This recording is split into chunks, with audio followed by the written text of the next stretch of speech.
As the World Series begins tomorrow, here are the teams I predicted to make the World Series.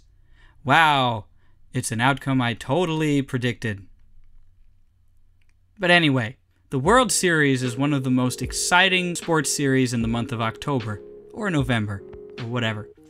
You have everything from underdog stories such as the 1969 Mets, the '06 Cardinals, the 2019 Nationals, teams that have purely dominated the 98 to 2000 Yankees, or most Yankees postseason teams, the 72 to 74 Oakland A's. They're great team stories, as well as great individual World Series stories, such as Bill Mazeroski, Joe Carter, Madison Bumgarner, Steven Strasburg, Gene Larkin. One player that really sparked my interest in the World Series was Hideki Matsui, who was best known for his time on the Yankees. And he was a World Series legend. Nicknamed Godzilla, Matsui was a devastating power hitter in the NPB, which is Japan's highest level of professional baseball. He topped out at 50 home runs in his time in Japan, 5 away from the NPB record, and signed with the New York Yankees the following year. Matsui played in 2 World Series in his time with the Yankees, once in 2003 and the other in '09. Some of you may know his performance in '09, but we'll get there, I promise. In 2003, the Yankees were facing off against the Marlins, who were having a magical season of their own. The way I'll be measuring Matsui's importance is with WPA, of which you might remember from this video. If not, here's a refresher. Basically, it determines how important a play was to the result of the game, and the larger the number, the more you had to do with the win. We're going to see just how influential Matsui was in the 4 games he had a WPA over 0.2, or 20%. The first game. We're in Game 2 of the 2003 World Series. The Marlins lead the series 1-0, and we're in the Bronx for Game 2. It's the bottom of the first inning. Jason Giambi is at third and Bernie Williams is at first. Matsui is up against Mark Redman, who is finishing off the best season of his career.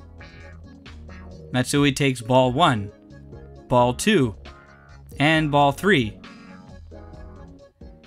Since it's the early 2000s, we know he's going to take the next pitch. Matsui sticks the bat out, hits it to dead center field. Back is Pierre, 3-0 New York. Oh. Swinging 3-0, Matsui hits a home run to give the Yankees a 3-0 lead. This play had a WPA of 23%. It's huge. And to the surprise of no one, the Yankees go on to win this game 6-1. Also on the shoulders of Andy Pettitte pitching a complete game on top of Matsui's home run. The 2003 World Series is now tied at 1 game apiece. Next game. We're in Game 3.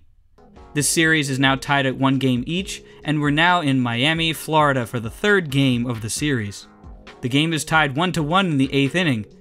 Matsui already has a 5% WPA this game. Jeter's at third base, who is the responsibility of Josh Beckett, who left him on base, and Jason Giambi is on base again, this time at first. Matsui's at the plate against rookie phenom Dontrelle Willis, who only needs 1 more out to escape the inning unscathed. The first pitch is a ball. The second pitch is a ground ball through to left field, scoring Jeter and giving the Yankees a 2-1 lead. The WPA for this play is 24%, a massive boost to the win probability of this game. The Yankees end up winning this game after adding some insurance runs in the 9th inning, with a final score of 6-1. That looks familiar. Long story short, the Yankees didn't win this World Series, but it's okay. It's fine. The Yankees had plenty of other World Series that they did in fact win. I think it's fine. Let's fast forward to the next time Matsui's in the World Series.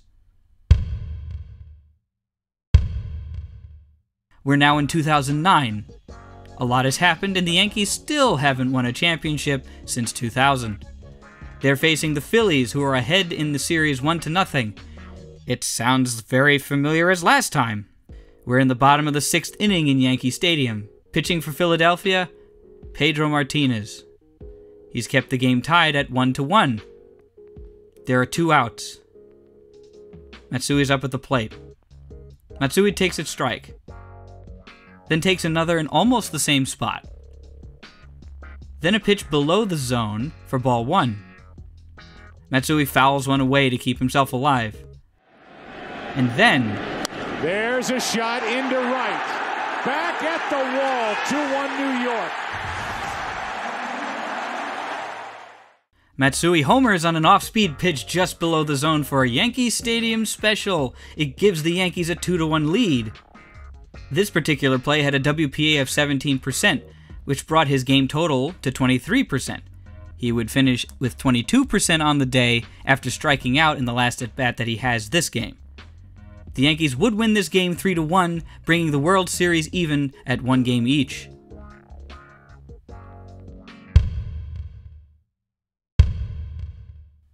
It's Game 6 of the World Series. The Yankees are leading the series 3-2 and are back at home. If the Yanks win today, it is championship number 27. We're in the second inning of a scoreless game. A-Rod is on first, and Matsui is facing an old friend, Pedro. Oh, hey, look, it's Joe West behind the plate. First pitch is a strike. Matsui rockets the next one foul to fall behind 0-2. Ball 1 is up and in. Ball 2 is outside, just outside of Joe West's strike zone. Matsui hits another one well, but foul again.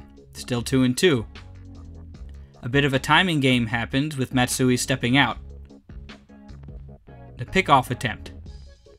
Ball 3 is inside, which fills the count. Another pickoff attempt. Matsui skies one foul, keeping the at-bat going. 7 pitches in. And Martinez makes a mistake. Rodriguez goes and a fly ball into right. Down the line. Gone. 2-0 New York. So far this game, Matsui has a WPA of 15%. The Yankees now lead 2-0. Matsui's up again.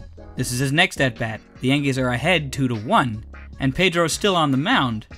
The bases are loaded and it's 2 outs. Matsui fouls one backwards out of play, 0-1.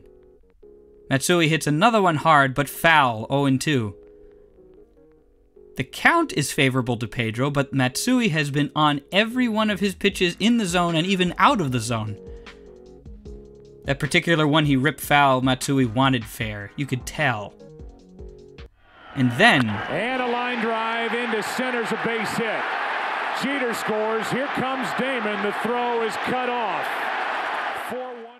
The next pitch is struck solidly to center for a single, scoring 2 runs and giving the Yankees a 4-1 lead. By the way, Matsui has also driven in all 4 runs this game. His WPA for this particular play is 14%, bringing his game total to 29%.